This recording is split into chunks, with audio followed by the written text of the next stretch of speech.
Bona tarda a tothom. Benvinguts a la Casa dels Arquitectes i de l'Arquitectura. És un plaer per nosaltres tenir l'oportunitat de que a casa nostra es faci aquesta exposició, aquesta doble exposició. De fet, la primera edició, 2013, no, Xavier? Ja es va fer aquí, per tant, estem encantats de tornar a repetir, diguéssim. I res més, agrair-vos la presència i que disfrutem tots de la relació cultural que produirem. Welcome to everybody, to the people from Switzerland. It's a pleasure to have you here, and we enjoy that you are with us here in the Architectes Association, and I think that it will be a pleasure to be together. Passo la paraula a Conxita Oliver, responsable de l'àrea de creació de la Direcció General de Creació i Empreses Culturals de la Generalitat. Molt bé, moltes gràcies. Bona nit. Bé, en el marc del Pla d'Acció de l'Arquitectura, el Departament de Cultura participa en l'intercanvi entre arquitectes suïssos i catalans organitzat per Cities Connection Projects en la seva tercera edició, com ara s'estava dient. Considerem des del Departament que l'arquitectura és un sector clau per la cultura del país i és un dels principals atributs de la marca Catalunya com a tal, ja que l'arquitectura ha estat un element cabdal al llarg de la història del nostre país. I avui també tenim uns exemples realment importants del talent creatiu. A Catalunya, l'arquitectura i l'urbanisme tenen una llarga història i tradició i els noms cabdals han estat reconeguts a nivell mundial. Per això estem convençuts des del Departament de Cultura que es tracta d'un element diferenciador, no sols cultural, sinó també econòmic. D'aquí que aquesta iniciativa de Cities Connection Projects, l'entitat impulsora d'aquest esdeveniment, de connectar dues ciutats europees cada any mitjançant projectes d'arquitectura de referència en una trobada d'anada i tornada, per nosaltres sigui molt ben acollida. L'objectiu és contribuir a la visibilitat de l'arquitectura catalana, obrint vies de col·laboració a través de projectes internacionals i trobar noves vies de negoci en el mercat exterior. Una doble exposició que posa en valor l'arquitectura suïssa i la catalana en un agermanament col·laboratiu que construeix ponts de treball, de diàleg i importants vies d'intercanvi. Dues exposicions es podran veure després a Zurich, la qual cosa és important per aquesta doble via que estàvem comentant. Recordem que demà al pavelló Mies van der Rohe a les 21 hores es farà una performance titulada Être en bâtiment, que és un espectacle que hem organitzat amb Cities Connection Projects i el Departament de Cultura. És un espectacle basat en els escrits de l'arquitecte suís Peter Zumthor i actuaran Helen Caten i Anna Holler. Bé, des del Departament volem agrair especialment a Nicola Reguzzi i Xavier Bustos, els impulsors de City Connections Projects, la tasca que estan portant a terme amb aquesta tercera edició, per tant tenen un recorregut de futur important. El COAC per acollir aquesta doble exposició, a tots els arquitectes que han treballat per aquesta exposició que avui inaugurem i a tots vostès per acompanyar-nos aquest vespre. Moltes gràcies. Bé, ara passo la paraula a Xavier Bustos i ens parlarà d'aquesta doble exposició, del contingut. Sí. Bona nit a tothom. Good night to everybody. Es un acto con muchas lenguas, entonces creo que optaré por el castellano ahora. Explicar muy brevemente que Cities Connection Project lo que hace es conectar ciudades a través de su arquitectura, intentando destacar la arquitectura hecha por profesionales jóvenes, más destacada y que al final construye la ciudad. En esta tercera edición conectamos Barcelona con Zurich a través de la vivienda social y la vivienda cooperativa. Después de muchos meses de trabajo, junto con Nicola, de viajar a Zurich continuamente, creemos que tenemos una selección magnífica de 20 proyectos de arquitectura de Zurich y 20 proyectos de arquitectura catalanes que realmente ponen el nivel actual de la arquitectura a un nivel muy alto. Decir que para nosotros la exposición es muy importante, evidentemente es el centro del acto. La doble exposición que veremos aquí estos días y que veremos en Zurich en el mes de mayo de 2016 es el eje central, pero sobre todo nos interesa muchísimo, además de la exposición y el catálogo que genera, digamos, y que muestra la obra de los 40 arquitectos, Nos interesa mucho la doble jornada intensa que se produce hoy y mañana y la que se producirá en mayo en Zúrich, que es el encuentro entre arquitectos. Agradecer muchísimo a los arquitectos de Zúrich que han viajado a Barcelona, de la misma manera que lo harán los arquitectos de Barcelona a Zúrich en el mes de mayo, y agradecer la conexión que se produce entre arquitectos de las dos ciudades, pero también, y esto es muy importante para nosotros, de las instituciones públicas, de las instituciones privadas, de las empresas patrocinadoras que confían en el proyecto y que también se implican en este encuentro, y de los espacios, digamos, que nos ceden su casa para que todo esto sea posible.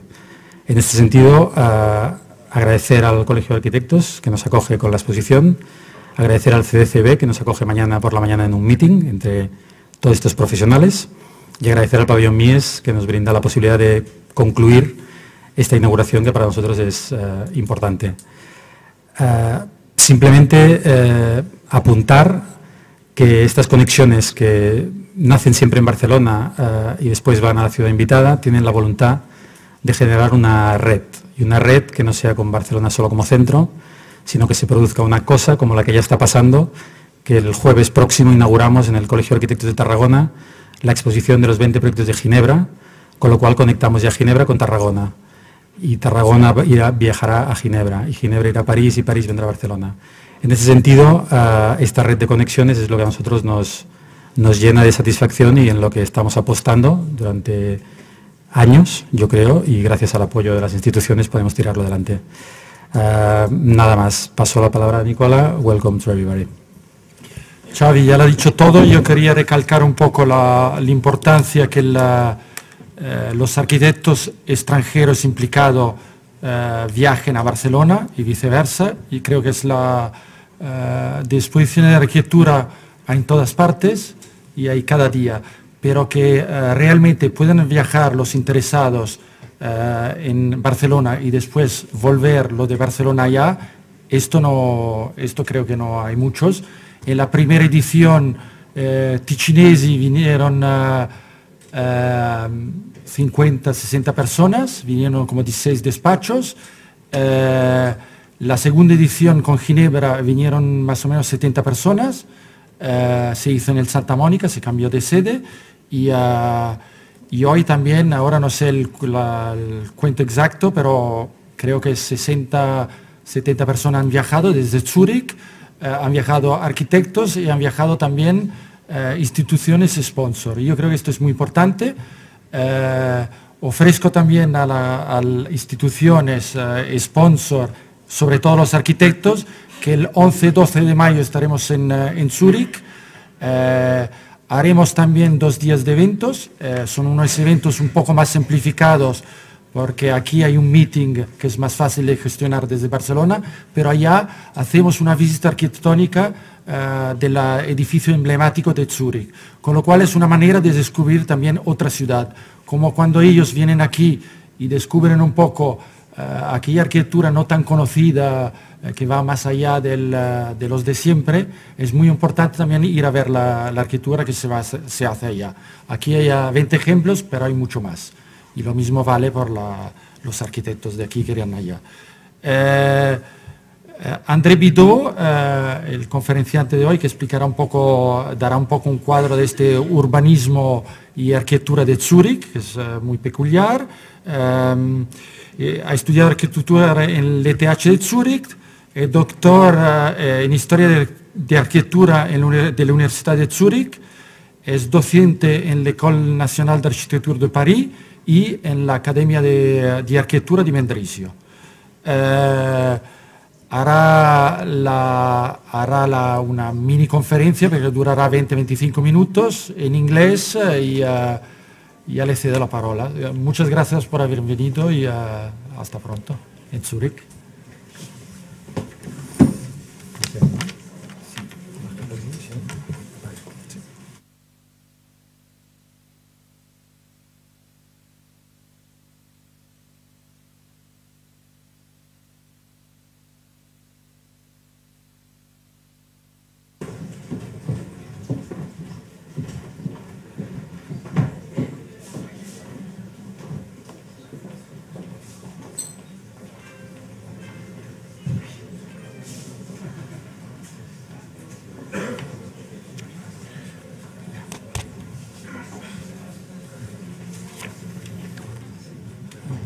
Good evening, and thank you for the introduction. Thank you for the invitation.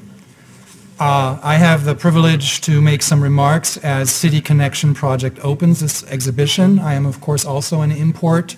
As you just heard, I'm also based in Zurich, and a colleague of many of the people that I studied architecture with in the late 80s and early 90s, so it is also close to home.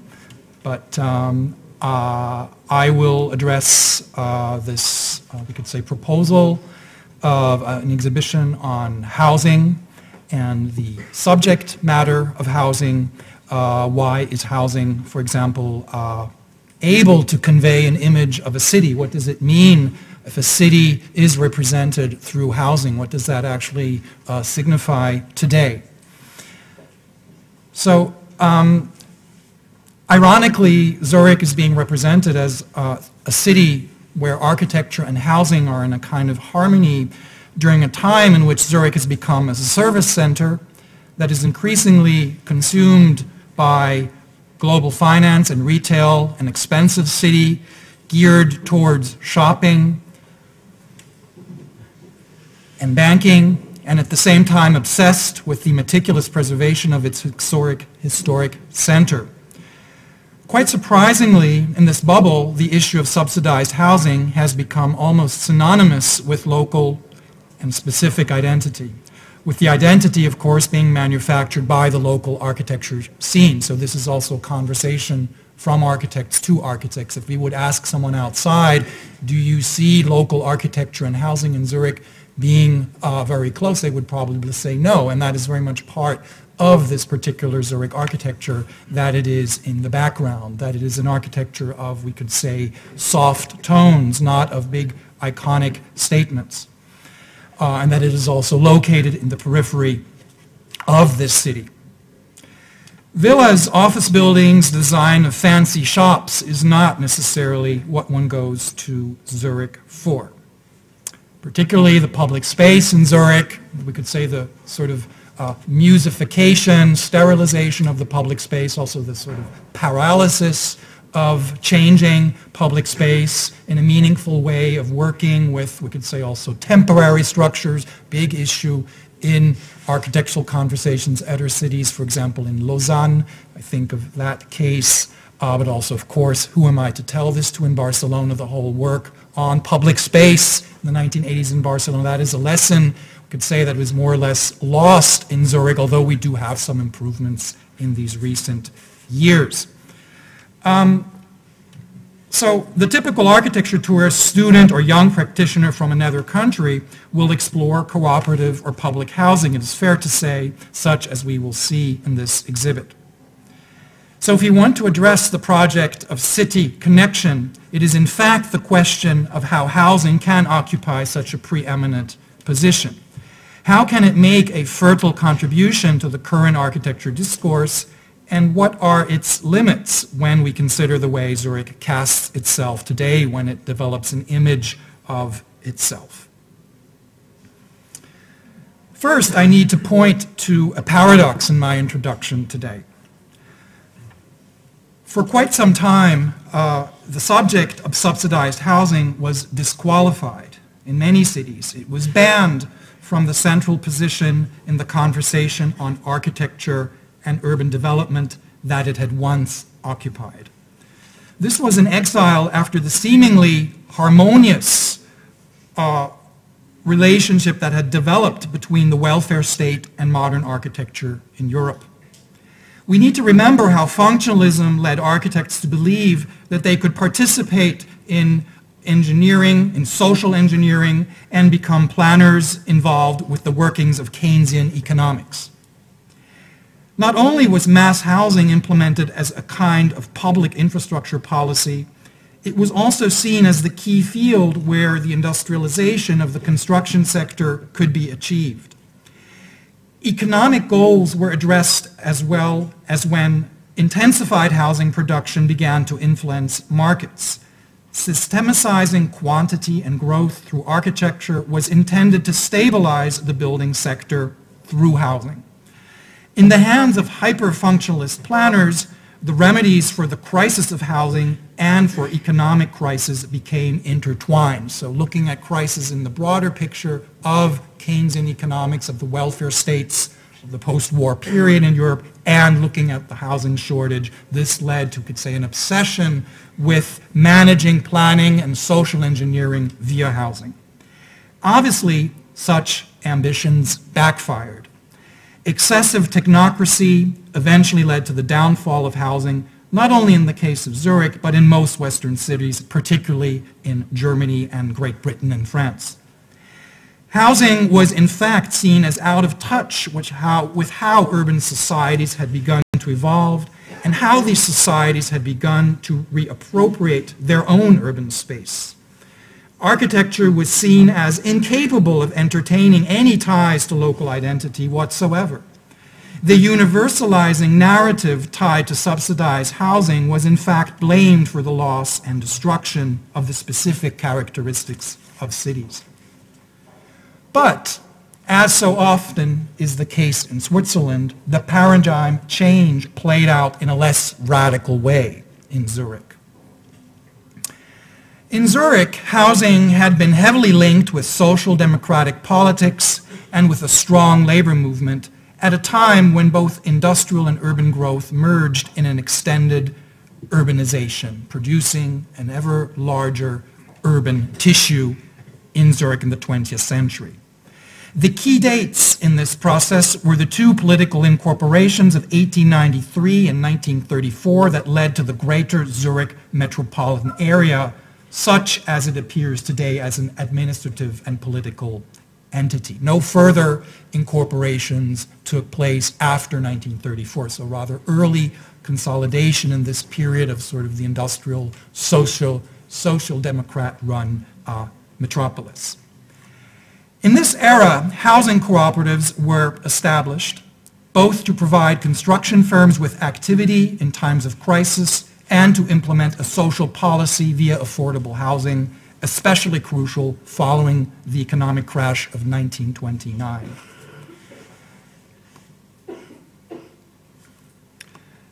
This period included radical social and formal experiments, Neubühl, this housing estate of the late 1920s being one example. So this early era set the stage for an immense building agenda in the post-war period, again dominated by subsidized housing in which the city continued to provide the housing cooperatives with inexpensive land to lease and build upon. So the idea of these cooperatives in Zurich, something of course very Germanic, Anglo-Saxon, and Swiss, being that workers, small construction firms, and people with social goals come together, obtain land from the city, lease land at good conditions, get good loans from banks, from financial institutions, and can produce social housing that is in somewhat self-governed and not administered by the city by, we could say, a large bureaucracy. We also have city housing politics in Zurich, but parallel to that, we have this very significant cooperative tradition, something which I understand is unknown in Italy, France, and also in Spain and Catalonia. What was lacking in this particular economy proved to be both an advantage and a disadvantage. In Zurich, subsidized housing never fell into total dysfunction, and therefore it never experienced the type of discreditation as it did in other urban contexts, as I just mentioned earlier. Scale and agency of these cooperative developments allowed housing to remain within the purview of normal architectural firms and did not give rise to large planning conglomerates, large, we could say abstract, technocratic planning firms that became increasingly dominant in housing in other countries.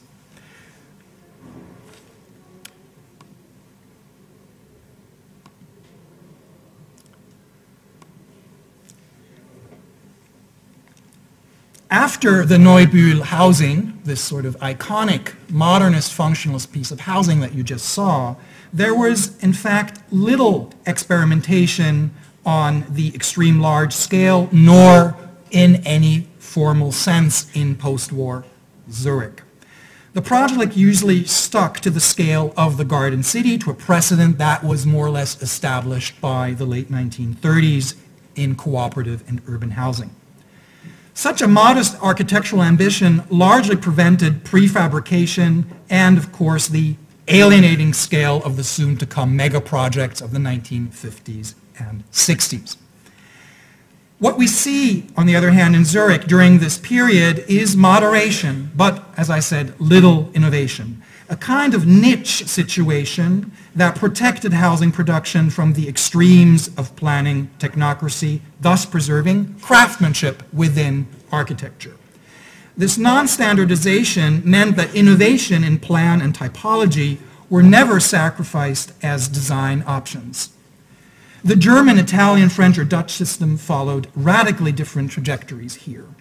But we can also see this lack of radicalization in Zurich is not typical for all Swiss cities. If we look, for example, at the case of Geneva, here the Le Lignon housing estate, the largest Swiss housing estate produced to date in the 1960s, in the early 1970s, in the outskirts of the city of Geneva. In Geneva, but also in the Swiss capital of Bern, we see authorities in the 60s and 70s which are in fact much more interested in focusing on the large scale of construction, in industrialization of construction. We see certain, we could say, avant-garde tendencies being embraced that otherwise are more typical for the French and Dutch, German and British period. So, such a lack of radicalization is typical for Swiss architecture as a whole, but there are different, and pardon me, this has already been said.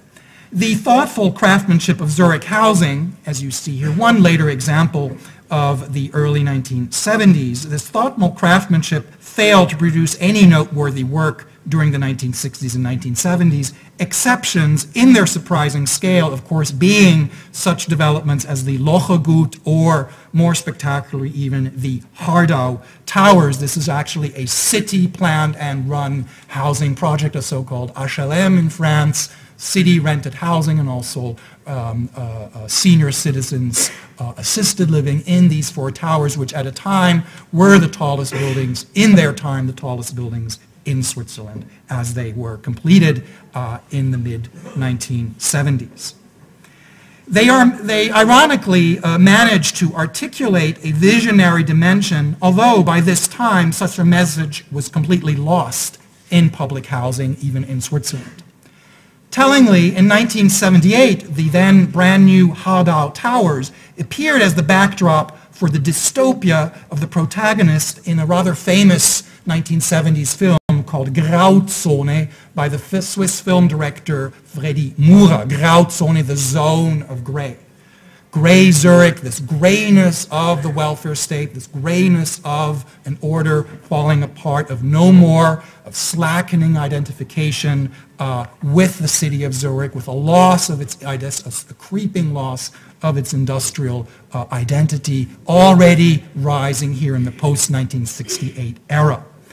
At the center of the Grauzone movie, we have a figure whom you see here in the movie's poster, who actually was an industrial spy employed by the Burle Industrial Corporation, a favorite target of the left since the 1960s. The Burle family, this really existed in Switzerland, had both a very strong presence in Zurich real estate and as a manufacturer of heavy machinery and of weaponry, conducting business with Hitler during World War II, and much later selling arms to South Africa during apartheid, all during a time in which a very large art collection was amassed by the head of this clan, Mr. Emil Burle, who also paid for the extension, the beautiful extension to the Zurich Art Museum in the 1950s. So this Burle family and industrial financial conglomerate was a favorite scapegoat in this period of the 60s and 70s in Zurich. We're talking about the period actually between 1968, which was also felt in Zurich, particularly in 1970. There were student riots, particularly also the architecture students occupied the architecture department at ETH, brought in more left-leaning thinkers, and also resisted academic policy of ETH. So that moment, and then the 1980 watershed youth revolts in Zurich, erupting and venting a general frustration with the social and cultural climate then prevailing in Zurich. What we see in the 1980s riots are several years of very violent protests in a sort of almost surrealist, Dadaist way, that people are actually occupying the streets, clamoring for a new spirit, new identification potentials in the city, new cultural venues, and of course the actual focus, or we could say explosion point of this 1980s movement.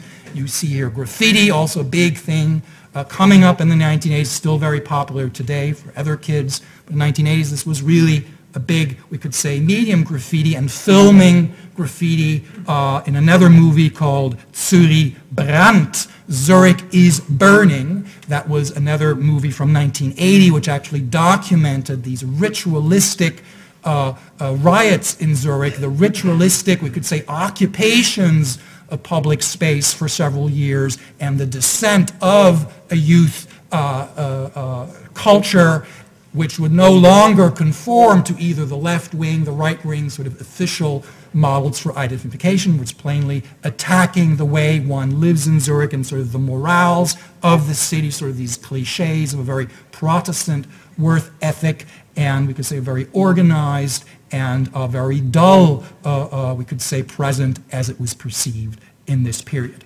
The explosion point that I was trying to get at is, of course, a very specific one in 1960, in 1980, and is tied also to this building indirectly. In 1980, the Zurich voters, we always have to vote on everything, actually not only our politicians, as we did 1 week ago, as you may have read, but also on every single building that goes beyond a small financial hurdle, we need to vote. So in 1980, there was a very substantial extension project to the Zurich Opera Theater accepted by a large majority of the Zurich voters.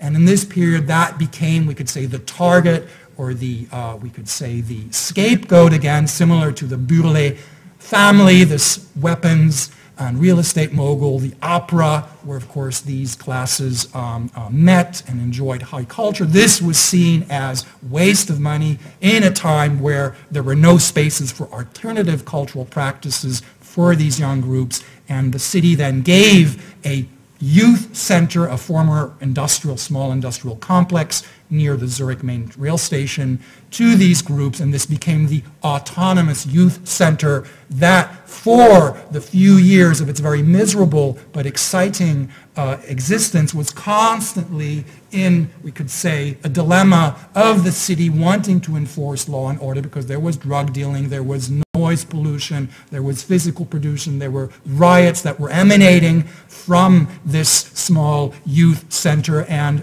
the first thing that the people running the center was, they said, we want to run it by ourselves. We do not want to be sort of a typical welfare state kindergarten where we have like our planned activities. We want to take charge. If you have your opera house, we have the center, and don't take it away from us. So many of the demonstrations and the physical destruction and the pelting of eggs at visitors, at the public in front of the Zurich Opera, were directly tied to this contentious moment. And after several years, it was actually torn down by the police because the situation had gotten totally out of hand. It also had become, sadly, a hangout for drug addicts, and the notorious Zurich drug scene, the open drug scene, which was then tolerated by city authorities for over 10 years, emanated around this one point near the Zurich main station. So that became, we could say, a very black spot in this period.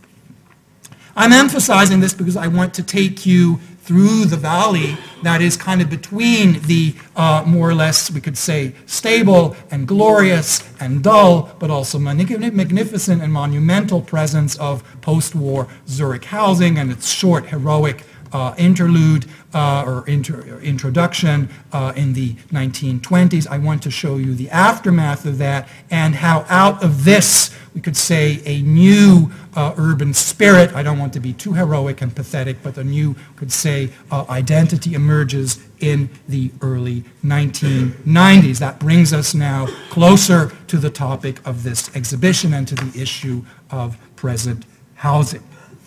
So a big focus of the dissent also during the 1980s and becoming more and more specific as a legacy of this youth protest culture was speculation, was overdevelopment of the 1980s private building economy. For example, people such as the Bideau family, the Bideau real estate holdings, buying up whole chunks of urban fabric. This is one other facility in the vicinity of the youth center, which was demolished in 1983, I believe, in 1990, 91, 92. This whole area was to be razed and replaced with a new real estate development by the Bideau family. This was then occupied and became the largest ever occupied site. It became a new, we could say, autonomous cultural center, but now the city was very wary of attacking it and kind of let this and negotiated with the real estate developers how this situation could be alleviated. Eventually, the facility, this former factory, was razed, but in between there was a very vital cultural activity. Techno part is the early techno scene in Zurich in the 1990s, very much tied to things going on into this building, and you can see here one of the facades, long since gone, facing the Zurich Railroad as you ran in on your train into the Zurich station, using the same typeface, the same lettering as the Swiss National Railroad Company, and spelling out Zurich, but putting in an E, which makes zu reich in German, meaning too rich. So that, of course, are these, again, kind of surrealist tactics inherited from this 1980s cultures and still prevalent in the early 1990s. We need to understand that also in this period, architects, people interested in metropolitan life, interested in nightlife particularly, would not have much to Zurich to enjoy except for such facilities. They would come to Barcelona to party, to enjoy urbanity, to experience urbanity and new architecture. They would go to Berlin or even to New York City, but Zurich was very much dependent on these insular developments and these sort of pioneering, we could say, hotspots of an alternative scene in the early 1990s, these self-run cooperatives in such interim real estate opportunities. Now, where do we move on? Obviously, I've mentioned real estate pressure. I have not mentioned the squatter movement. We have a whole development of the 80s and 90s of people actually occupying residential buildings that are being overdeveloped and threatened of demolition. Gentrification, not known as a word yet, but that is being resisted by these squatters, people occupying many different tenement buildings of the 19th century in the vicinity of this Wohlgrot factory, which you see here, and that also raising awareness to the issue of an ever-increasing housing shortage and prices, rents rising in the city in the 1980s and 90s. So that was the challenge to urban governments, and we could say that the rise of a so-called postmodern urban governance in Zurich in the 1990s, elements of this culture of dissent were in a way appropriated and integrated into a new form of official policy, the way Zurich was run. Since 1990, in fact, Zurich has been governed by a full green social democratic coalition. Before, there were only some social democrats in the 50s, 60s, and 70s. From 1990 until this day, there is really a marginal right-wing presence, center presence in this coalition. It is dominated by the left and by green and alternative politicians who have very successfully incorporated, we could say, some of these tenets of the 1980s and early 90s. But at the same time, this new urban governance has also been able to adopt a more, we could say, friendly image to Zurich and to sort of mass market a friendly, fun, less, we could say, harsh, less Zwinglian, I'm generalizing hopefully the Zurich audience will pardon me, but to somewhat open up the spirit of Zurich and to actually incorporate elements and to promote elements which had originated in these off sites. I mentioned the techno culture from the early 1990s on. Raves were increasingly be conducted in streets, in parks, then by 1994, I believe, leading to this thing that we today know as Street Parade, and now for many, many years it has been attracting 1 million ravers to Zurich every August on one day. So that is now a successful thing of this, we could say, reform and more soft and friendly Zurich, which of course at the same time is a die-hard developer-driven city again. So that, we could say, a balancing act of incorporating agendas of the left and, we could say, identity politics and soft factors, and at the same time, of course, embracing pressures from the real estate market. That is the hallmark of how Zurich has been run by this new left-of-center government. So an effective vent for dissent, introducing policy changes that indicated a much more inclusive policy. Nevertheless, the 1990s became the period in which Zurich reinvented itself after a period of economic stagnation. The 1990s was in fact the last large economic slump recession in Swiss history. That is, of course, another freak in global comparison, that Switzerland was not affected at all in 2008. So Zurich in the 1990s saw this challenge. The new green left government had to confront these challenges. At the same time, it also saw demographic shifts, especially, like many cities, a taxpayer exodus, the fiscal revenue evaporating, dropping to frightening lows. Along with other social challenges, such as the drug problem, the open drug scene, which had begun really to European dimensions by the early 1990s, the future did not look bright at all in the early 1990s. Similar to many cities, many towns, Zurich had been losing inhabitants for many decades already. And for quite some time, the heavy industry, particularly such corporations as the weapons manufacturer Bideau, were disappearing from Zurich. Zurich had ceased to be a meaningful center of industrial production. In the footsteps of these industrial corporations, real estate developers were now eager to develop industrial brownfield sites. And it is here that ultimately the Zurich authorities adopted a very flexible policy, making it possible to open up vast areas in the west of the city for private investment.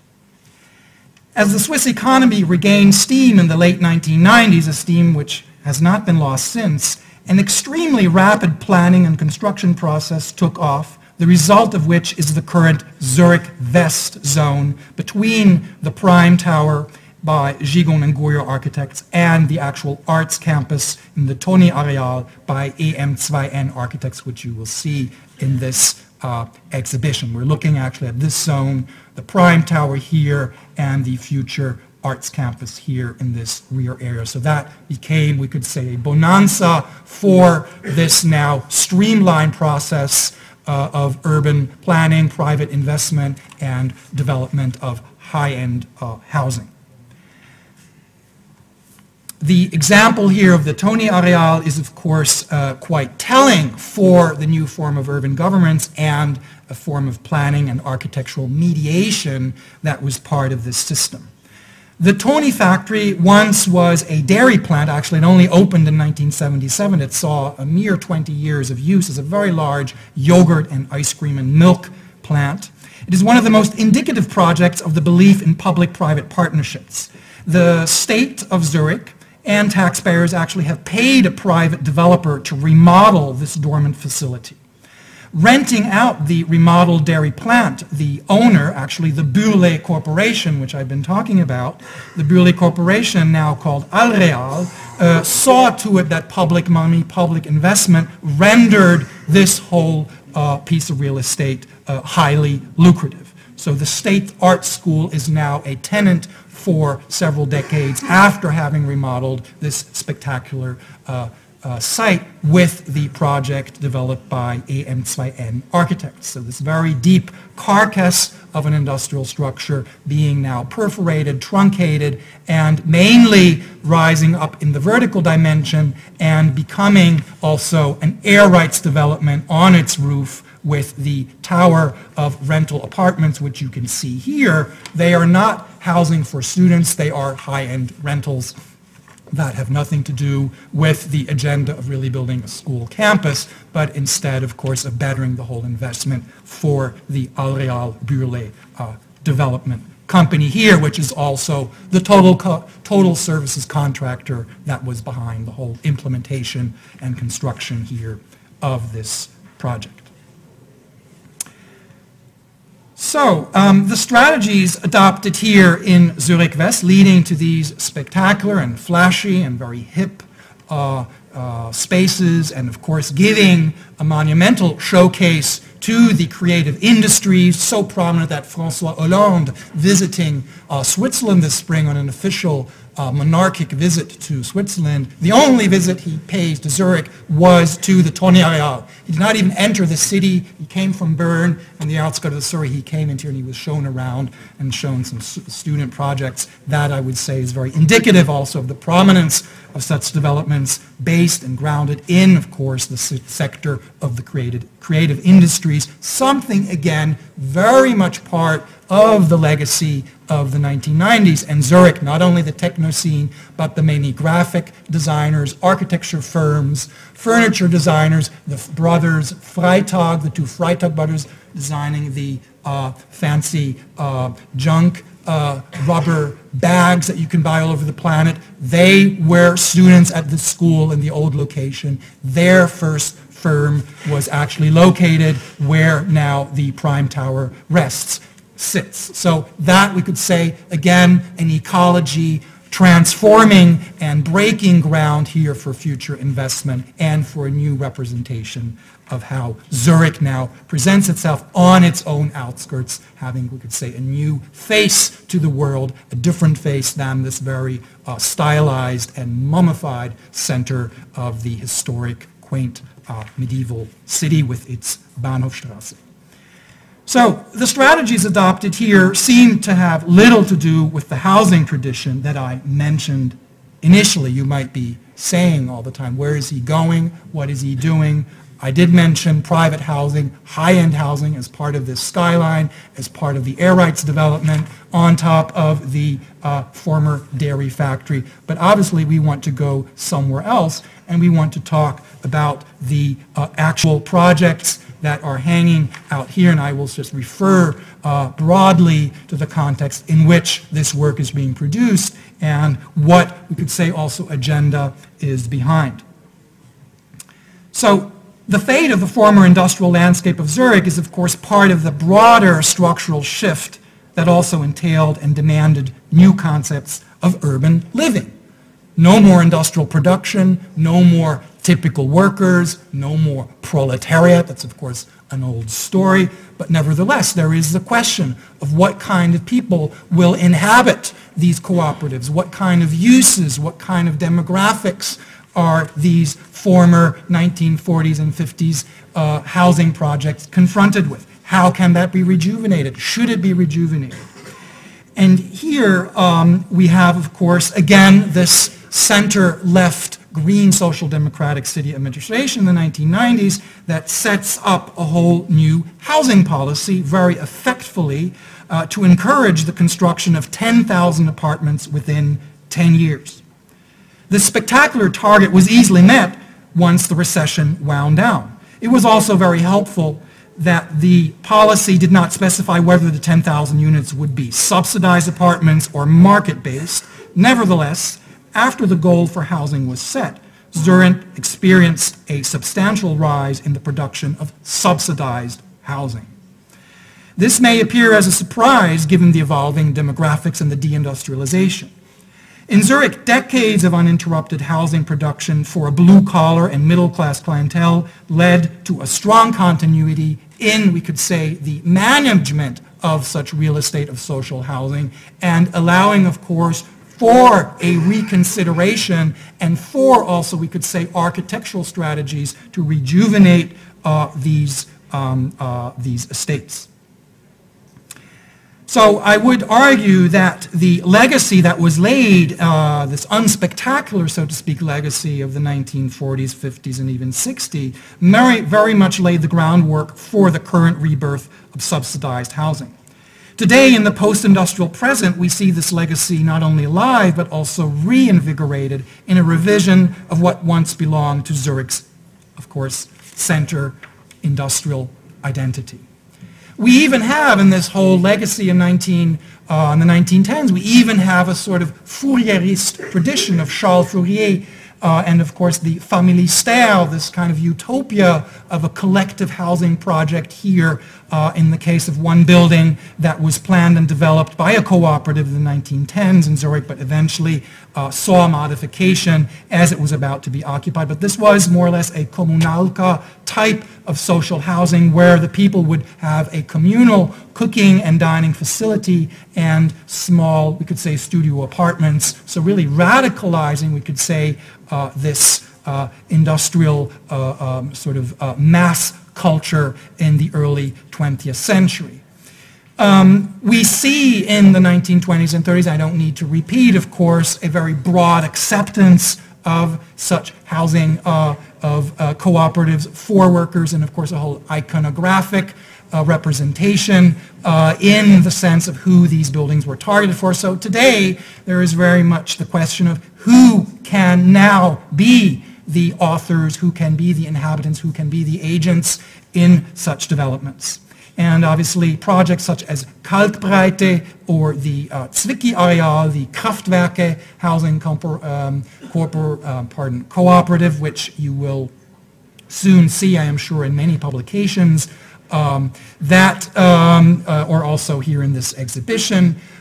These are projects which very much focalize the idea of the communality of, we could say, the new programs, of the new socio-demographics in these very dense environments where living, working, caretaking, caring for ill people, temporary housing have become central points in the actual rejuvenation here of the idea of the cooperative housing. Kalkbreite, of course, being the other example where we see a hybrid building on its rooftop gardens. You see here some of the happy new inhabitants. In the ground floor we have a cinema, but we also have a trolley, tram, garage, many shops, offices. We have a communal dining area, very much what was imagined here in the 1910s has now actually been implemented in the Kalkbreite, which much success in a whole, we could say, a myriad of different apartment types being offered to the inhabitants. So density, programmatic mixing, programmatic, we could say, diversity, very much a formula here being adopted by some of the housing cooperatives in the 1990s, in particular in the 2000s. Currently, Kalkbreite is going to be trialing a satellite development actually near the Volgroth family, the former hotbed of 1990s activism and sort of techno-culture. That is now going to become, that area, a new Kalkbreite cooperative development. So I speak here of, in a way, something very exceptional, because the other policy adopted in Zurich is, of course, a policy that is much closer to the historic idea of these housing cooperatives, which are basically places to sleep, to live as a family. And what we see in the now 90s and 2000s, and even more recently, we see, of course, myriads of housing estates which are basically reproducing the footprint of their historic predecessors, not the literal footprint, but basically the parcels that had been inhabited by generations of workers, of middle class and blue class inhabitants, being reappropriated, redesigned, reimagined with newer densities, and moving, of course, away of this architectural language and bringing in, we could say, a more contemporary and more, of course, dense and more performing, also energetically more efficient construction. So that is also something that the city has endorsed, that the housing cooperatives which are benefiting from urban land are also now to set out on really radically rejuvenating their housing stock and opening it up for broader groups of tenants and meeting energy requirements, which of course are now, even in Switzerland, becoming more and more central to the architectural discourse and to the production of housing. So to close, a new generation of architects has taken the lead in this situation. A new generation of offices, many of which representatives you can see here in this audience, meet them at the various parties and events which we are happy to share these days, and of course in this wonderful small exhibition. This is a generation trained at ETH, as I said, during the 1980s and particularly 1990s, often studying with the former students of Aldo Rossi, who famously had taught at ETH in Zurich during the 1970s, with people such as Herzog de Meuron or Marcel Meili being their students. Here, Bruno Reichlin, Fabio Reinhardt, the former assistants of Aldo Rossi, and their proposal for the center of Zurich.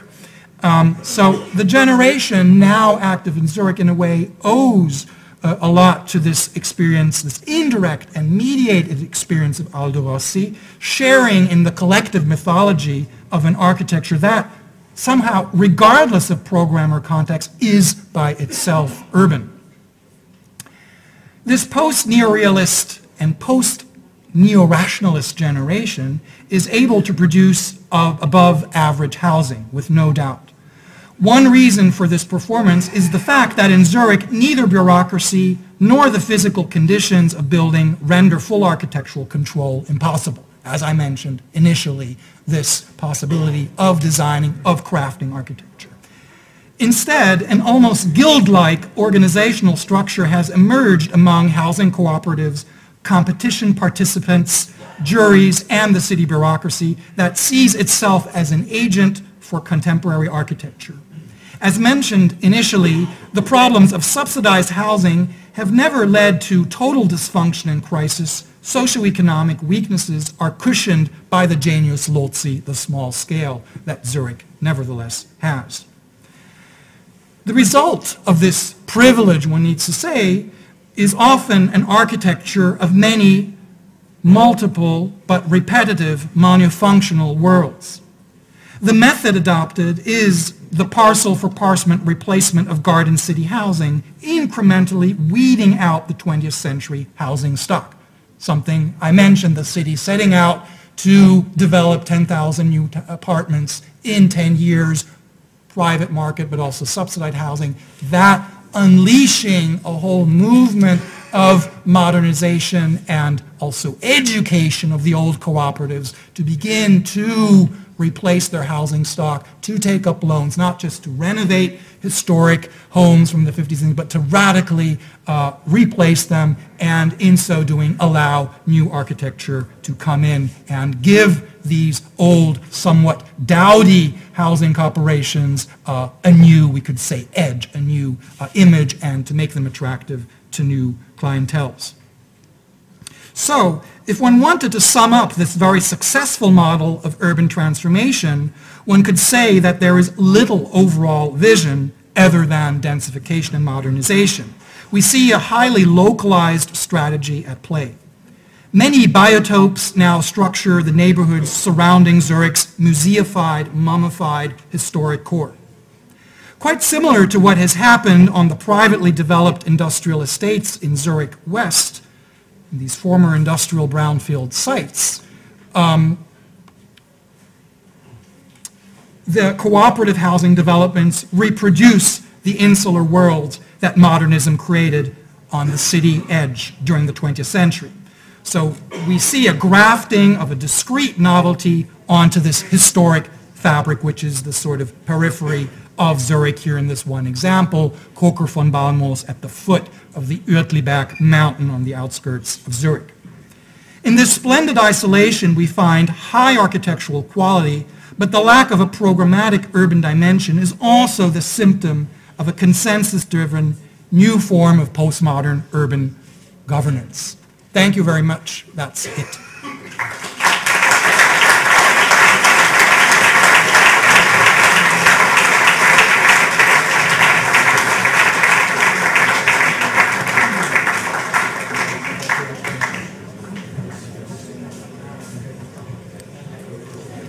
Bé, agrair a André Bideau la conferència. Jo crec que ara toca ja veure l'exposició tranquil·lament. En aquesta planta tenim els 20 projectes de Zurich, a la planta del Tell tenim els 20 projectes de catalans i a cada planta hi ha un sortidor de cervesa que algú se l'haurà de veure, per tant, I think we have to go to drink a beer to begin well this exhibition. Thank you very much.